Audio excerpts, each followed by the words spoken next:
HD 조선해양. HD 조선해양이고요. 예. 매수가랑 비중이요? 12만 5천 원에 10%요. 12만 5천 원에 10%요? 예. 일단 HD 한국조선해양 이거는 뭐 사실 지금 실적이 많이 좋아지고 있는 기업이고 우리나라가 지금 이제 보면은 조선 쪽이 다시 성장을 하고 있죠.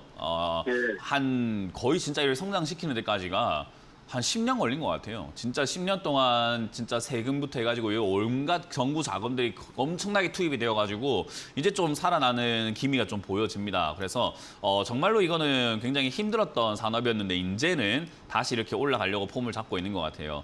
이게 이제 앞으로 이어질까의 문제가 남아 있는데 아직까지는 이어지고 있는 중이고 근데 과거에 이제 뭐 영업이익이라든가 이런 것들이 엄청나게 폭발적으로 증가를 했다라고 했을 때 그게 이제 그 상승세라고 하죠. 그 영업이익률 상승세가 계속 이어질 것인가에 대한 문제는 지금 요즘에 정세가 뭐 그렇게까지 좋지는 않고 그리고 전 세계 수요 둔화라는 것이 또 이렇게 일어나고 있기 때문에 사실 그런 것들을 감안해 볼 때 뭐 중국 수요가 좀 증가하고 있다라는 것과 뭐 미국 수요가 조금 증가하고 있다라는 것이 조금 장점이긴 해요. 미국이 이제 아무래도 강달러다 보니까 자기들의 돈의 가치가 좋다 보니까 여기저기 거 이것저것 많이 사들이다 보니까 사실 수입을 굉장히 많이 하고 있는 국가기도 하거든요. 그래서 그런 걸 봤을 때 이제 벌크선이라든가 뭐 배가 좀 더 많이 필요하지 않을까 싶긴 해도 사실 이제 뭐 지금 중동 쪽에서도 아무래도 이제 기름 생산량 자체를 계속 이렇게 줄이자 하고 있는 그런 관점이고 왜냐하면 기름값 올려야 되거든요. 걔들은 중동 지금 이번에 GDP가 마이너스 나왔어요. 그래서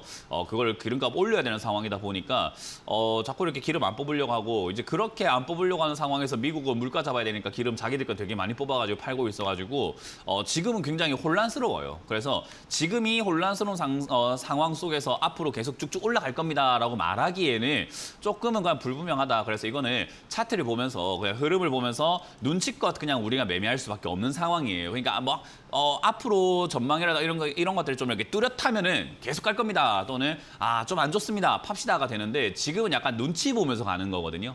그래서 그렇기 때문에 이거는 앞으로 계속 좋을 거다라고 생각하시는 것보다는 흐름 자체가 전고점을 뚫고 올라가고 있으니까 지가 안 갈 생각이었으면 여기는 안 뚫었겠지요. 갈 생각이니까 뚫었겠죠. 그죠? 우리가 집에서 안 나갈 생각이면 문을 안 열었겠지요.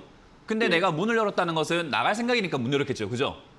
예. 그러니까 그런 느낌으로 보면 돼요. 주가가 이 12만 5천 원에서 13만 원 자리가 이 12만 5천 원 자리 요 정도가 되는데 이 자리를 안 넘어갔으면은 갈 생각이 없었던 건데 넘어갔다는 말은 갈 생각이 있다라고 보면 되는 거니까 이제 눈치껏 우리가 행동하자는 거죠. 그러니까 갈 생각이 있는데 우리가 굳이 미리 막 섣불리 팔 필요가 있을까요? 예. 근데 굳이는 없는 거예요. 요 근래 계속 한 3일 동안 빠지고. 그건 이제 시청자님의 투자 관점을 좀 바꾸셔야 돼요. 뭐 하루 1일 할 것 같으면 그냥 적금 넣으시는 게 나아요. 주식이라는 것은 하루 빠지고 3일 빠지고 이게 아니라 흐름이 중요하다니까요. 흐름 자체는 지금 계속 위로 올라가고 있는 중이잖아요. 그죠? 예. 그럼 지금 조금 더 보유하고 있는 거예요. 그렇죠. 지금 그 이야기를 계속 하고 있죠. 아직까지도 지금 똑같은 이야기를 하고 있잖아요. 그죠? 올라가고 있다. 올라가는 중이니까 가져가 보자라는 이야기를 하고 있잖아요. 그죠? 예. 그러니까 그렇게 보시면 되고 3일 빠진 거 아무짝에도 쓸모 없습니다. 아시겠죠? 3일 빠진 거 갖다가 우리가 막 무섭고 이러면은 그래서 주식 안 하는 게 좋아요. 그럴 것 같으면 단타 치실 것 같았으면 양봉 올라올 때 파셨어야죠. 이렇게 올라올 때 양봉 올라올 때 안 팔아놓고 뭐 3일 빠지는 것 때문에 무섭다 하면은 그거는 중장기 투자를 하고 싶은데 3일 빠지는 게 무서운 건 단기적으로 보고 있다는 건데 이건 관점 차이가 너무 심해요. 단기로 보는 건지 중기로 보는 건지 아예 지금 갈피를 못 잡고 계시거든요. 하나 정하세요. 단기로 보실 거면은 올라올 때 바로 팔아버리시면 되고요. 중장기로 보실 거면은 수익이 완벽하게 안 난다 하더라도 흐름이 살아있다면 가져가 보는 게 좋은 거거든요. 그래서 중장기 관점으로 투자하실 거면은 지금 흐름 아직까지 상향이니까 좀 더 들고 가셔가지고 올라갈 때 분할 매도를 통해 갖고 정리하시는 게 좋고요.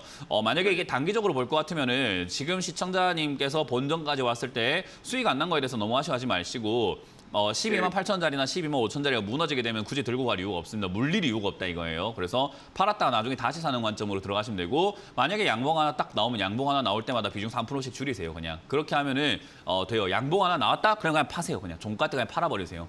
그게 단타지. 단타라는 사람들이 무슨 뭐 가져가야지 이건 안 돼요. 중장기로 하는 사람들은 가져갈 거면 3일 이거 빠진 것 같다가 최근에 빠지던데요 이러면 안 되고요. 그러니까 지금 시청자님 제가 뭐 하시는지 잘 모르겠어요. 단기인지 중기인지를 잘 선택을 하세요. 예. 그럼 네. 지금 요즘 3일 동안 조정 좀 받는 기네요. 그거는 이제 흐름 자체가 돌파하고 나면은 힘드니까 조금 쉬어가는 과정이 되는 거고 지수도 지금 요즘 좀 삐리삐리 하잖아요, 그죠? 예. 그러니까 얘도 같이 빠져내려가는 것뿐인 건데 그 흐름이 길어지게 된다면 시청자님 결정을 하시라고요. 중장기로 가져가실 거면 내려가도 추가 매수가 가능하지만 단기로 가져갈 거면 본전에서 우리가 굳이 물릴 이유는 없으니까 팔았다가 나중에 다시 타점을 잡고 들어가는 게 맞다 이 말이죠. 그러니까 지금 시청자님은 저한테 자꾸 질문하실 게 아니라 중기로 투자하실 건지 단기로 투자하실 건지 스스로 빨리 결정을 해주셔야 제가 답을 정확하게 시원하게 드리죠. 예, 그러니까 그걸 지금 못 정하시니까 제가 자꾸 두 가지 답을 다 드려야 되잖아요. 그죠? 예. 중장기로 좀. 중장기로 가져가실 거면 3일 빠진 거 연연하지 마라고 말씀을 드렸어요. 예. 네, 고맙습니다.